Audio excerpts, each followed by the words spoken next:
today I am in Wales in the UK and visiting Vicky, Uriah and Naya, and they're living in this tiny house that is slightly higher than other tiny houses we have seen, and it has even an extension.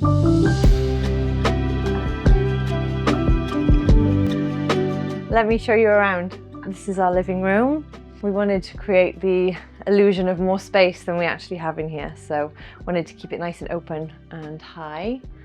And you have even swing, but I guess it's for a baby. Swing for the baby, yeah, and it can tuck up out of the way, so it's And the windows, you ordered everything new for this house when you were building? Or we did. We planned to kind of have reclaimed, and then as we got part of the way through the build, we decided we wanted windows in certain spaces. We wanted to bring the outside in a lot and make sure that it felt like we were outside in the woods. So we ended up buying new in the end. Okay. So. But they're wooden with triple No, glass. they're composite. They're like, Okay. odd leg windows, so they sit on the outside of the tiny house. Yeah, and they're double glazed, or? Double glazed, yeah. So I guess they keep it warm inside. Yeah, they do. And you decided to build yourself sofa. Yeah. There are always many debates to buy or to build. Well, we kind of built most of the furniture inside. We wanted it to work with the space that we had. This actually pulls out so we can have a sofa bed. We have family abroad, so we wanted to make sure if we have visitors, we have space for them to stay. And then we have like storage under the one as well. So it's like everything in the house doubles up as storage and has a function.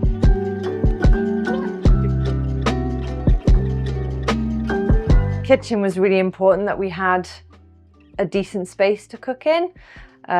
So we stole a little bit of the living room space. Fully functioning, like your hob, oven. We even squeezed a mini dishwasher in. I like how you use the copper. The copper, we used to live in New York, and there was a bar there that had a copper top. So when we came to design the house, we were like, ooh, it'd be really cool if we put a copper top in. So yeah, we just hammered it around some plywood, and it works really well. Yeah. And I see a lot of driftwood or like recycled pallet. It's pallet wood, yeah. So we collected it from a lot of building sites. Like I said, most of the things that we built ourselves. We also like covered the fridge as well in the pallet wood, just so that it all kind of felt in keeping, and the wood gives it like a warmth. Yeah, not to have a white fridge. Yeah, not to have a white fridge, so it's it's hiding. Full fridge freezer. Yeah. And bar table is as well, like from nice. This is beech wood, yeah.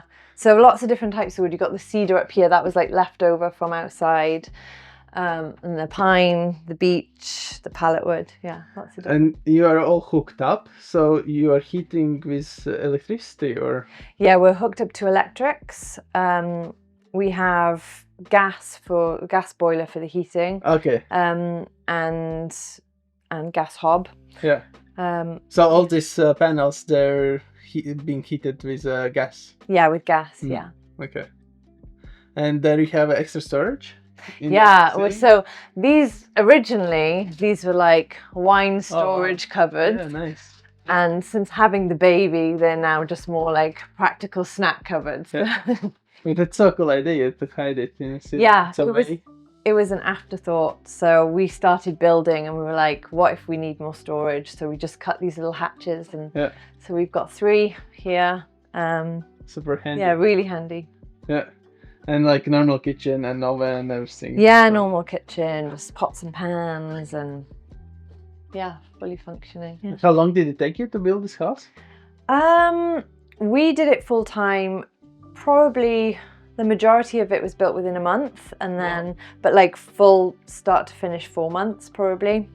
Without prior building experience, building tiny houses? Never built a tiny house before. That's amazing. Just YouTube. Yeah, that's amazing. Super fast. I guess morning till evening? Morning till evening for that, every day for that first month. It was during COVID, so we were off work for a little bit, and then just the finishing touches that take the longest. So they took a couple of months.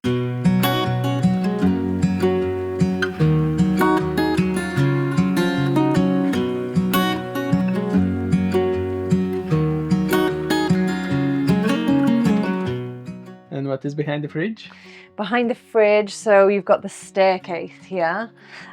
So again, we've just used storage, so the washing machine, washer dryer, your coat storage and books. It's a washer and dryer. Washer dryer, Nice. yeah. So you don't need to hang out in the rainy. No, yeah, washer dryer. Okay, So yeah. we just put it all under the stairs. Yeah. And then the bathroom is here. And that is a huge toilet. It's huge, yeah. It was much bigger than we thought we were So going to it's have. composting? It's a fully composting toilet, so it all happens inside, and then we just empty it once a week and it's dry. And you just jump on it, or you have a ladder? Or... We yeah, it's quite big. We do have a step that attaches to the door, so when you close the door, you can put the step on. Okay. Yeah. Okay. And the farm sink and the proper size shower. Yeah. And the shower is as well on a gas boiler. Yeah, gas boiler. Yeah. Okay. And like this barn door. Yeah. That one we found on the land actually. Okay. So that was a recycled piece from the land. And we're on a slight angle, so it opens itself. I guess it's like soft ground, and you Yeah. have to level out. Then. Yeah. So you have been living 4 years already. 4 years. Yeah, Yeah. 4.5. Yeah.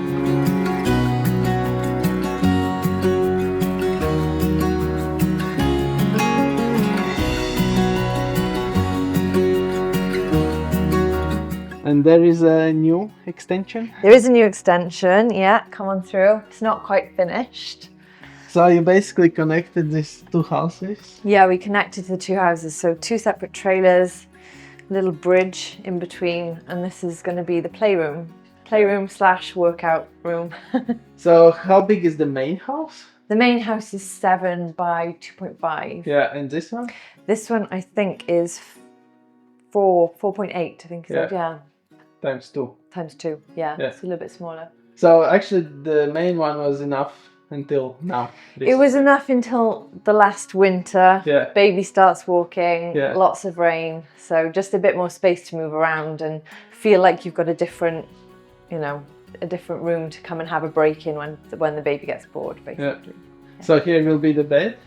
Yeah, we're going to build a bed, like a bunk bed, with storage underneath, and she can play underneath here as well. So, and I'm sure we'll adapt it. One day it might be bunk beds, might be 2 beds. Yeah. And here will be the playground. Playground, yeah. We figured it was really important, as we're not able to get outside so often in the rain, that we can be active indoors, and she has, encouragement to move around. It's very spacious for a tiny house. Yeah, it is. So the first part of the house you built during the COVID, Yeah. and I guess it was a bit more expensive than it would be now, no, because of prices, or because you used recycled materials? I mean, the biggest expenses were the trailer. We had that custom built, and the cedar wood cladding, and we had that actually custom machined because we were really overweight. So we got them to plane it as thin as they could. Oh, okay. Yeah, so just to save on the weight. So those were our two biggest expenses, and everything else, the wood cladding and everything we had reclaimed. So it wasn't, Do you know the end price of the End price with all the furnishings, like mattress, sofa, everything, 28,000. pound? Yeah, Yeah, 28,000. that's amazing. Yeah. And then this was additional now extra. I think cost. about £4,000. Yeah, this one. That's super cheap. Yeah, Especially it's still on the trailer sitting, yeah. because usually trailer price is like this. Yeah, the trailer price is the biggest one. Yeah. But the main house as well, we insulated like with sheep's wool. So we did it wasn't a cheap build.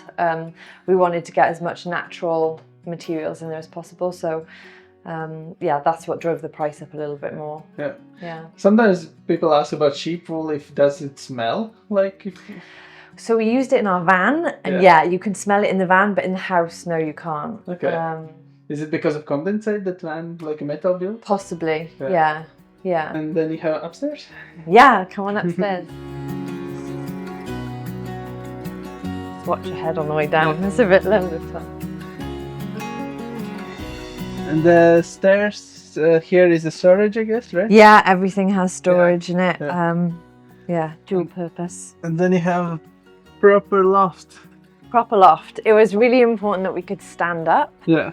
And actually, before we had the baby, during COVID, we could both work out in the house. Uriah would do a class downstairs of like CrossFit, and I would just put my yoga mat here. So it was like, yeah, we could both work out and have a space. Nice. Yeah. And there is a wardrobe. It's a wardrobe, yeah.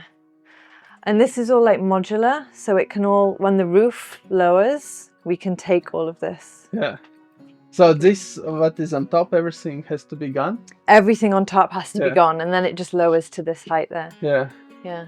And you have done it twice now? Twice, yeah. And how long it takes to prepare a house to move? It's probably like a half a day job, but then like to put everything back takes a bit longer afterward. Yeah. Yeah. Nice. And queen size bed, I guess. Yes, yeah. And so this is like a loft, and you close it.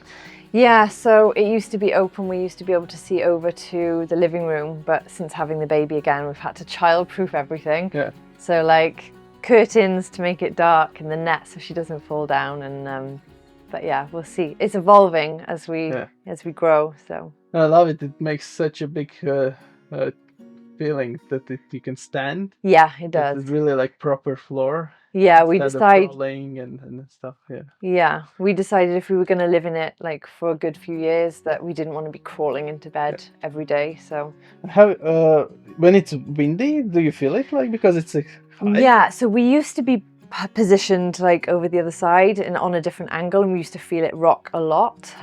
Here we don't get so much wind. I guess the wind is going a different direction. Yeah. And when there's like leaves on the trees, it's not so bad either. But yeah.